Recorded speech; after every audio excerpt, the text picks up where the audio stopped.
time to grow with the SEO Queen. Receive the perfect leads like never before. No traffic is gonna explode. It's time to grow.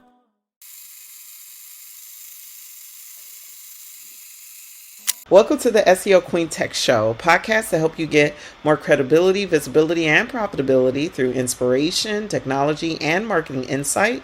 This podcast is for professionals and entrepreneurs who are looking to get more customers, clients, and patients on Bashani Radio, iHeartRadio, and iTunes. Bashani Radio, always talking about everything from New York City. You can listen to the SEO Queen Tech Show on any mobile phone or tablet device. Also, as a thank you gift for listening to the SEO Queen Tech Show, you can go to seoqueen.com and book a complimentary strategy session. So, without further ado, I want to introduce and interview my guest for today. She is a jazz master, a clarinetist, just an all-around phenomenal artist. She's performed with some of the most world-renowned orchestras, and she is here on the SEO Queen Tech Show to be introduced to some and presented to others. No, none others than Doreen Ketchens. How are you today? Fine. How are you? Oh, I'm blessed. I'm too blessed to be stressed. I'm happy and grateful. I'm glad to be here. So my first question to you is, why the clarinet? No, it's everything's God anyway. I mean, you think and you think uh, this is what it has to be, but God says differently. See, I was in fifth grade, and um, we were in the band room, and there were these beautiful pictures of instruments, all lining the ceiling, on the walls. And uh, my eye caught the flute, so sleek, so silver, so beautiful. And I was Mm-hmm. like, yeah, man, I'm gonna play that, Mm-hmm. But I never sat in the front of the classroom. I always sat sort of to the middle, you Mm-hmm. know. And so when he started from a certain, side on the front row, and he asked, what do you want to play? And back then, I ain't gonna tell you what year that was, but back then they had girl instruments and they had boy instruments, and the flute was definitely a girl instrument. Even though there were some guys that played, flute, and some girls that played tuba, Mm-hmm. but for the most part, the flute was definitely a girl's instrument, and there are a lot of girls sat in the front, so I guess the flute caught their eye too. So they were like, "I want to play the flute. I want to play the flute. I want to play the flute." So by the time he got to me, I was like, "Nah, I don't want to play no flute." But the clarinet was right next to it, so I picked the clarinet. Oh, wow. That's awesome. So my next question to you is, when you were going through school, what style did you learn as a youngster?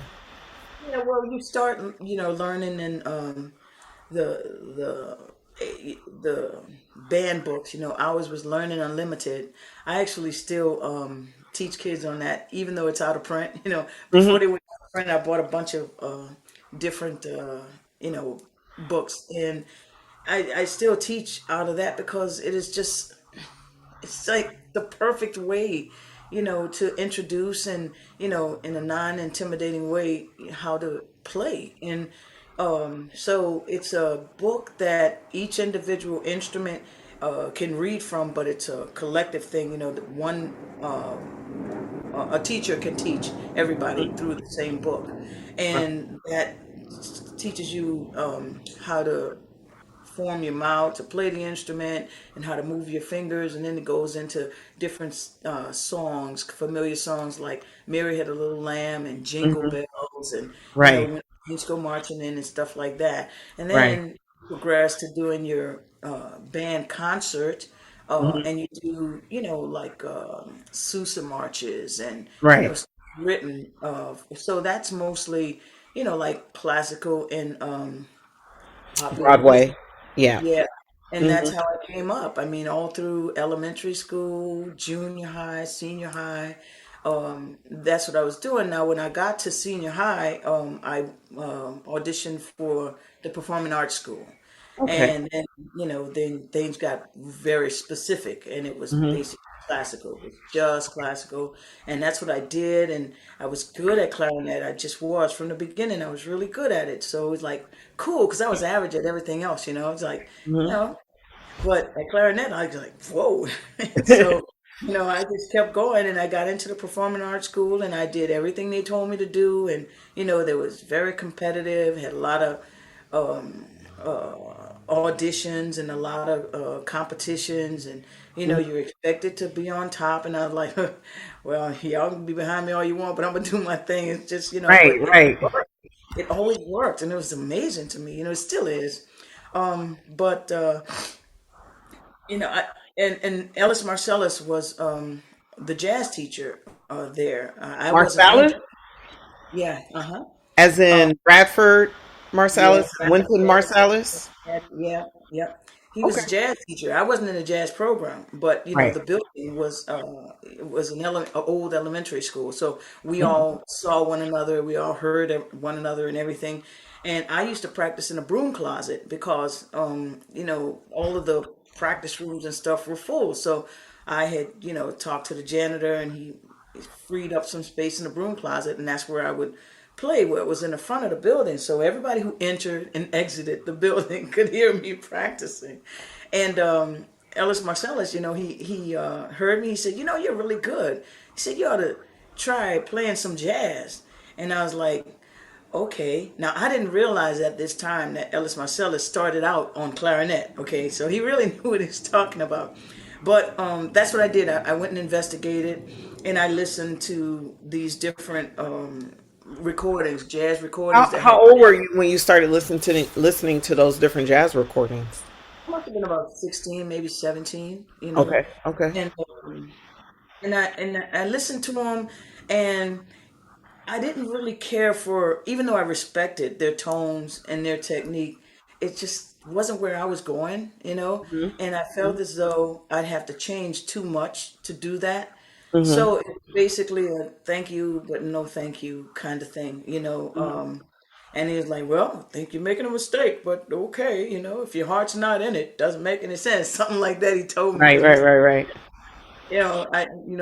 I like tiptoed on his every word. I mean, because he was my teacher too, because he was the ear training teacher also. Oh, okay. So, Okay. You had ear training in high school. well, Oh, it wow. was the performing arts school, so they were like getting you ready for all kinds of stuff you didn't even know existed, right? Wow. So, and I That's was good. amazing. Yeah, I think it was a great opportunity. Of course, as a kid, I didn't appreciate it, but I needed to make my grades, so I did what I was supposed to do. That's how God works. You know what I mean? Right. And I got to college, and I was doing my classical, and I was okay with it. I placed high, and it was basically the same kind of thing. And I was learning new material, and I was good. And then they had this gorgeous tuba player. I mean, oh my God. This dude, oh my goodness gracious. I had never seen anybody so gorgeous before in my life. And, my friend, she was very talkative. I was very private, but she was very talkative and she had talked to him. And, even when she told me, yeah, I talked to her, like, oh my goodness. It's crazy. But, the band room was at the top of the stairs. It was in basically the attic. Hmm. And her and I would go a little early because the only access stairs, there was only one stair that would access that. So we Hmm. go early just so we could watch the tuba player go up the stairs. Hmm.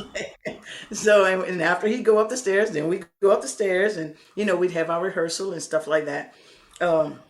And she told me, she said, yeah, man, he eats lunch, at a certain time and stuff like that. She said, let's go. And so she introduced us, and it was really cool. He's a very nice guy and everything.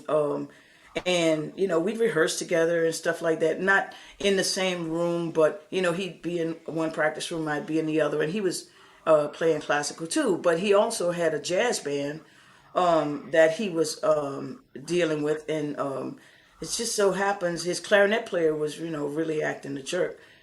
So it was almost verbatim what this man said. He said, almost the same thing Mr. Marcellus said, and I was like, okay, sure, yeah, He was gorgeous. okay, yeah. You So were ready. You're like, okay. I know That's nothing about that. hilarious. I That mean, is hilarious. I had heard jazz before, but I didn't know nothing about it. So I just started playing some songs with them and stuff, and uh, I could read anything, but I couldn't improvise. It's just improvisation was very didn't come easy to me at all. So I just play the melodies and I play them really nicely. And that's what we did for a long time. And he was so patient, and I was cute, and I had a nice sound, and so it worked. It worked pretty good. And but I never really got to play with his band. It was basically just the two of us, and then we added this tap dancer, and it was the three of us, and we were doing these wonderful things. We were doing gigs and all this other stuff, and that's how it started. That's awesome. So after, I mean, you're in this performing arts school and you joined this jazz band, and you said at the time you weren't improvising. So how did you learn to improvise? Oh well, I met him in college, and I didn't do jazz in the performing arts school at all. Okay. Uh, in college, I met him, and Okay. we just started going out on the street playing. I mean, it's nothing. We were walking on the street one time in the French Quarter, and we saw some people playing music on the street, and he said, we could do that, and I'm like, you must be crazy. I've been to college, I ain't playing no music on the street. But it was him. So I was like, okay. And there it went. So we started playing music on the street, and it's New Orleans, and we were in Jackson Square, and we were cute. We were playing, and Mm-hmm. clarinet players from all over the world come to New Orleans, with their instruments, and Right. sit out in the audience and size me up, and then they come and they say, "Hey, can I play a tune with y'all?" And I'm like, "Yeah, sure." And I play da da da da da da da, da, and they go, and it just wipe the floor with you, in that way.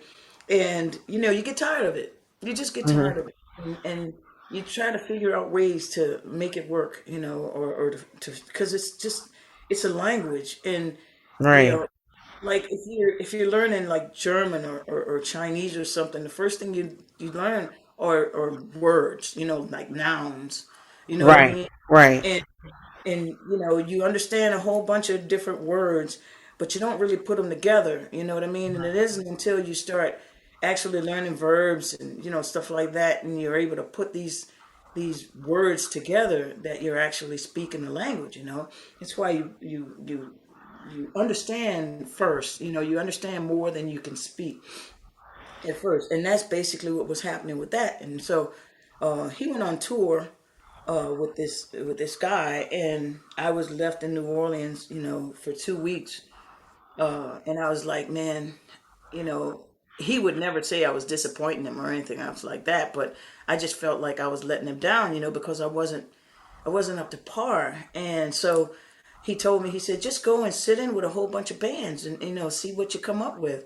And I went to this place called the Palm Court Cafe, and there was this guy on the bandstand. He had a clarinet, he had a saxophone, he had all kinds of things, but he played the clarinet really well. His name was Pud Brown, and he's a really funny looking guy too, man. He was really short. He had white hair, almost like he was a white guy, but he had like almost an afro, like a curly afro, like kind of thing. He wore Uh-huh. these crazy looking glasses, and he's quite a character. And but he was a very nice guy. He wasn't weird at all. And I would go and I would sit. I would listen, and on a break, I asked him questions, and he's like, well. What do you play? I'm like, yeah, I play clarinet and I'm trying to learn how to play jazz. He said, well, you should bring your clarinet. I'm like, oh, heck no, man, I ain't bringing no clarinet up. He said, really, you sit your, and you could sit right next to me and I could show you some things and you could learn on the spot. And I'm like, wow, okay, thank you, God, I'm ready. So brought my clarinet, then on the stage with him, just like he said, and he showed me some things and, answered all of my little crazy questions. And I remember asking him one time, I said, Bud, how do you do that?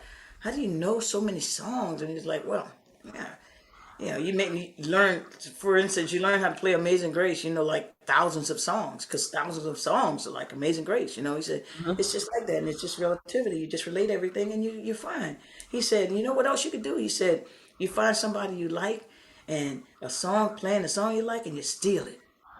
I'm like, what? He said, yeah, you steal it. He said, you sit there and you record it, and you put it on your tape recorder, and you go back and forth, learning every note. He says, and then you play it, and you play it, and you play it. And sooner or later, you're able to play their solo, and it helps you learn other things. And I'm like, okay. So that's what I did. And actually, before Lawrence came back home off of his tour, Pud had stuck me out a whole bunch of times, so much so that I didn't even want to go and bring my instrument. And so one day I went to listen to him, and I didn't bring my instrument. And he's like, oh, that's all right, here, you can play this one. And he gave me his clarinet. And I started trying to play his clarinet, and Pud was a circus baby, okay? He grew up, his parents were in circus, so he was this little baby that was running around playing with different instruments and, doing all kind of different things that any Right. normal person would think was not achievable. But for him, there was no boundaries, oh, let me play with Right. this, let me play with that. So he could play any instrument. There was nothing you could put in front of him that he couldn't play. And, he had a lot of other that circus stuff too, but so he had notes on the clarinet that he just didn't use. So he Uh-huh. took them off. He just took them off. If it was a key he didn't use that much, he took it off. If it was a key that had a hole that you had to cover with your finger and it bothered him, he just plugged it up. So when when I got his clarinet, I didn't notice this stuff until I started playing. I'm like, what the heck? Half the keys were missing. Dude. Ooh, ooh. But yeah, needless to say, I brought my clarinet the next day. That was it. Just brought my clarinet. But yeah, and that was the start of it. That's how I learned to improvise, because Mhm. I found a clarinet solo that I liked, and I learned it note for note, and I played it over and over and over and over again. I mean, so I played it a whole bunch. So when I went to sit in with people, they say, "What do you want to play?" I'm like, "Well, I learned Sweet Georgia Brown." And they Uh-huh. say, "What do you want to play?" I said, "Sweet Georgia Brown." And they get a little cute girl solo and kill it, right? And they'd Mhm. be like, "Oh, take another one." Like, "No, I'm good." I only learned it one time through. Right, right, And right.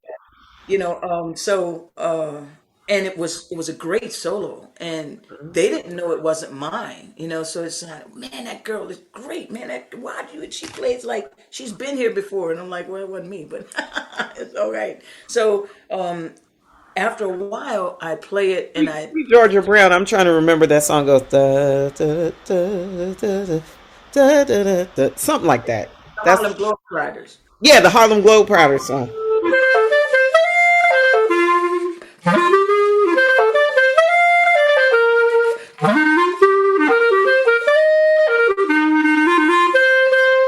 That's it. Yeah, yeah, yeah, yeah. Well, I'd play that solo all the time, and I'd just play it. And after a while, I was like, let me try something else. So I'd use it like a bridge. I'd play the solo, and then I'd jump off of it. And Mhm. then when it wasn't going so right, I'd jump back on the solo. You know what I mean? Then I'd Mhm. jump off again. And after you do that a few times, you start actually opening Getting that ideas. opening that back door that you couldn't open before. And then all of a sudden, all of the verbs and adverbs, and stuff start flowing out, and you actually start speaking the language instead of just Mm, calling out words. that's awesome. So, by the time you were in college and you started learning to improvise, like what what basically got you to like, okay, I'm gonna go on to the street in the French Quarter, and I'm just gonna be a force out here? How did that come about? The tuba player. It's all the tuba player. I kid you not. The gorgeous tuba player. The gorgeous tuba player. I mean, I was like, oh, whatever. Okay. Like, I mean, I'm glad he wasn't a pimp. You know what I mean? Because I was just Right. like some spell. I kid you not. It was ridiculous. But that's how God works. That was the Hmm. journey. The journey was, um, you know, meeting him and starting off on in that direction, and it was cool. Well, what happened was I went. We were both at Loyola, and we had some really good scholarships. But if you ever been to college, you know that your scholarship stays the same, but tuition keeps going up. And so, as upperclassmen, we tried to get more money, and they don't respect upperclassmen because they figure you're locked in, you're not going anywhere anyway. So we Right. started auditioning for other schools, and I got some really good money from the University of Hartford. So I went there, and someone stole my car while I was there, and he was worried about my safety. So he came up, and we started living in Connecticut. And he started, he borrowed a tuba from the school, and that's how he would practice. And his family was painter contractors, so he painted and stuff like that. And I cooked because I was in Connecticut and I was from New Orleans, and I was cooking, so there were jobs everywhere, you know. Right. Uh, Right. and we started a band out there, and we would play for different events and stuff like that out there, and we were doing okay. I mean, yeah, it was great because we had our music, and we had our other stuff, Hmm. and I was going to school. But then his father died, Hmm. and then a month and a day later, my father died, and we were just sitting here thinking, how horrible our mothers must feel, because they were there by themselves, because they both had, long relationships, and now, their better half was gone. So, you know, we stressed about it for a little while, and then we were laying in bed one night, and, he said, you know what? I sure like some beignets. And I'm like, yeah, and that coffee at the Cafe Du Monde, that would be cool. He was like, yeah, we ought to go get some. Hmm. Okay. All right, So, you answered my other question, my unspoken question. So my next question is, how did you start using social media to amplify your reach? oh,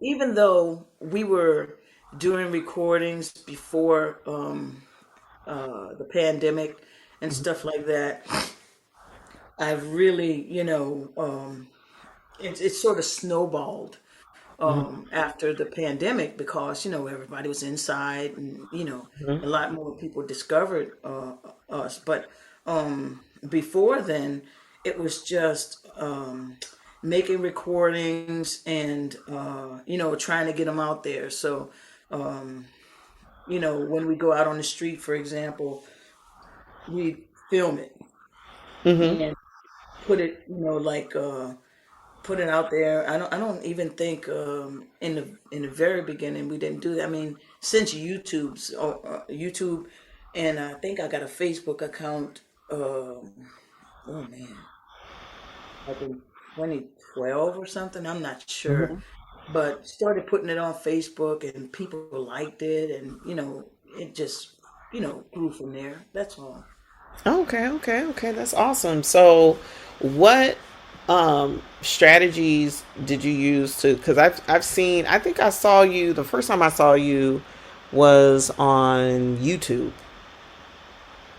So, when did you start your YouTube, and how did you like? What strategies did you use to get more visibility? Because I've looked at some of your videos, and you have millions, millions of views on them now. So, when you first started out, like what was your thought? What was your approach? Well, a lot of those, some of those. Let's see. only a handful of those million views actually came from us. Most of them are from other people, just people who saw us on the street, recorded us, and say, "Hey, check this out," and that's how I actually started saying, "Wow, I should be," because one video had like 28 million views, right? Hmm. I'm like, and I read and they said, well, you get, a certain amount of money for views. And I'm like, well, dang, that should be, it's me, but I'm not getting anything. You know what I mean? Right. So I started reading and understanding and discovering, and that's how we started the YouTube channel, which only has been in existence for I don't know, a few years, Hmm. and it's only been monetized not even a year now, so Hmm. yeah, I'm kind of slow, but sure. But But it's other people. It's other people just, because we're in the public eye, we're on the street and people will mhm, film us. They put it out there, and right.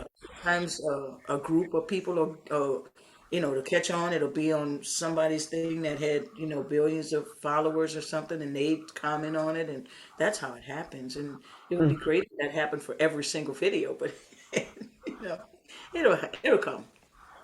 Oh, that's awesome. So, what what are your like goals for the future? Like, where do you want to take clarinet? Because I have to tell you, like, I've never heard anybody play clarinet like you. So what's next for you? Well, one of my main goals is to realize my self-worth. That that's the biggest thing. And my husband tells me all the time, he's like, "Girl." By the way, that's that tuba player. Okay, 40. Yeah, the husband is the tuba player. that tuba player. 40 years, and still playing Wow, back then. It was really cool. Truly blessed. I mean, that's but incredible. yeah, it is. It's absolutely incredible. I mean, he's my best friend, and it's just been wonderful. Like you talk to people and you're like, oh, we've been through rocky roads and all this other stuff, and but it's never been against one another. It's always Hmm. together, handling this and handling that, and it's Hmm. living the dream. It truly is, and the music, is like the icing on the dream. Right, It's right, right. amazing. And yeah, I was talking to somebody today. This lady, she was working for the water company, and then she decided for 20 something years, and then she decided, this is not me. I'm a people person. I love doing things. So she decided to go into being a medical assistant. Okay. And there she was. She was working in the hospital. About to go and work under the main doctor in the hospital. And I told her, I said, you got to realize your self worth, and you gotta, and I could tell you're grateful, for what you've done. You already you haven't been afraid to take that move. I said, and you'll do well, you'll do really well. I said, sometimes you'll do so well you'll feel guilty. I said, but don't, don't think you're not deserving, because you are. Mhm. And she's like, oh, thank you so much. I really needed to hear that. I'm like, yeah, I needed to hear it too. I know that's great. So, before we go, I want to ask you one more question. But before we do that question, I want to know how can people connect with you online? Oh, well, it would be nice if I even knew. I think it's Doreen's Jazz. Well, the website is doreensjazz.org. So it's DOREENSJAZZ.org.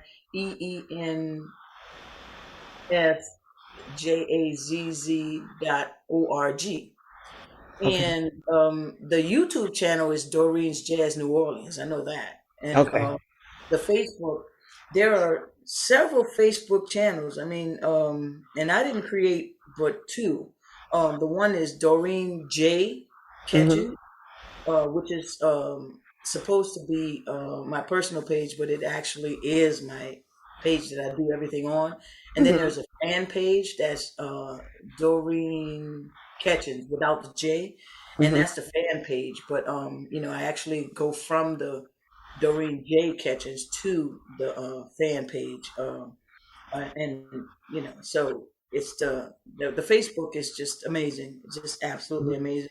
The YouTube is becoming amazing because we got a lot of subscribers now, and I'm getting better at doing things and posting Mhm. things.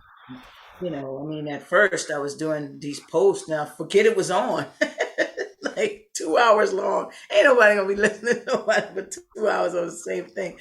So I've shortened them, and it's a learning experience, and I'm not that good at it yet, but I'm trying. I'm really trying. Oh, that's awesome. So, my final question to you is, how do you shift your mindset to put yourself out there, and for those entrepreneurs and musicians and artists who are listening, like, how can they recognize their gift and really double down on that and really put it out there? Well, it's like the deep water. You're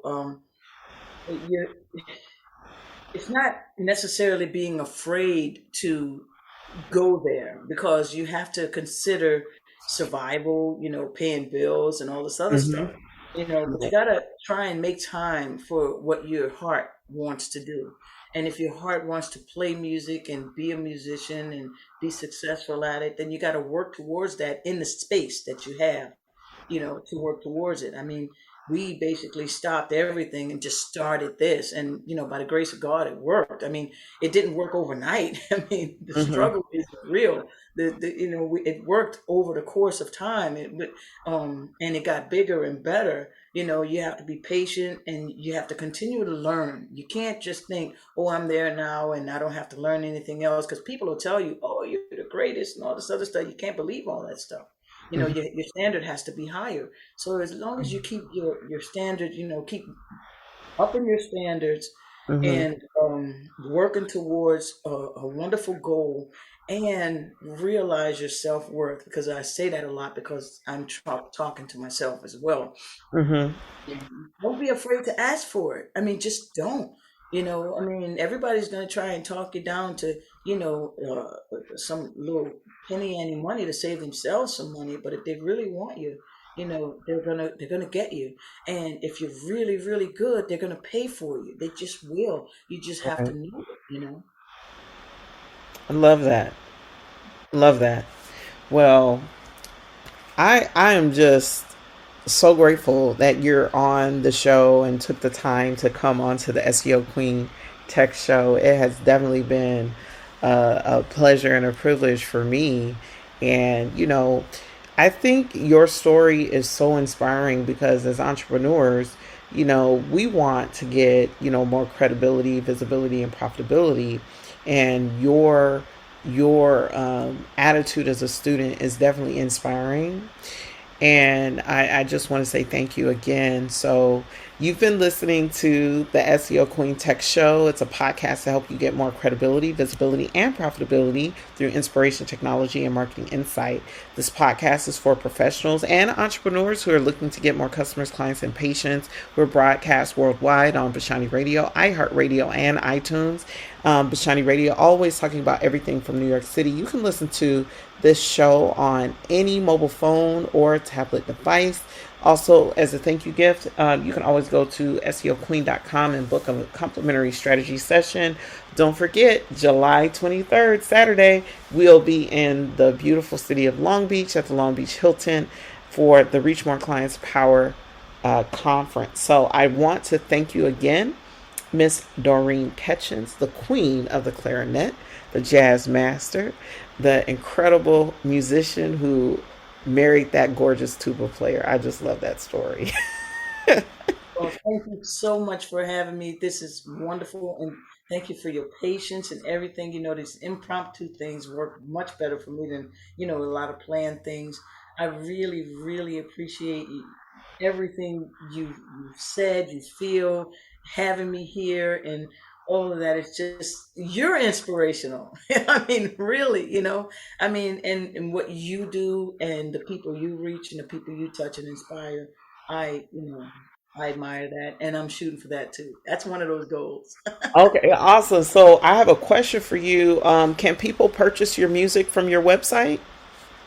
Yes. You can purchase physical CDs or downloads, and there are videos as well.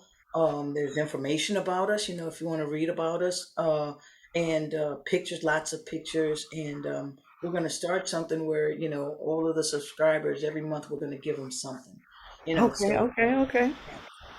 That's I'm awesome. working on it. Yeah, I'm working on it. That's awesome, awesome. Well, thank you again, and until next time. It's time to grow with the SEO Queen. With visibility.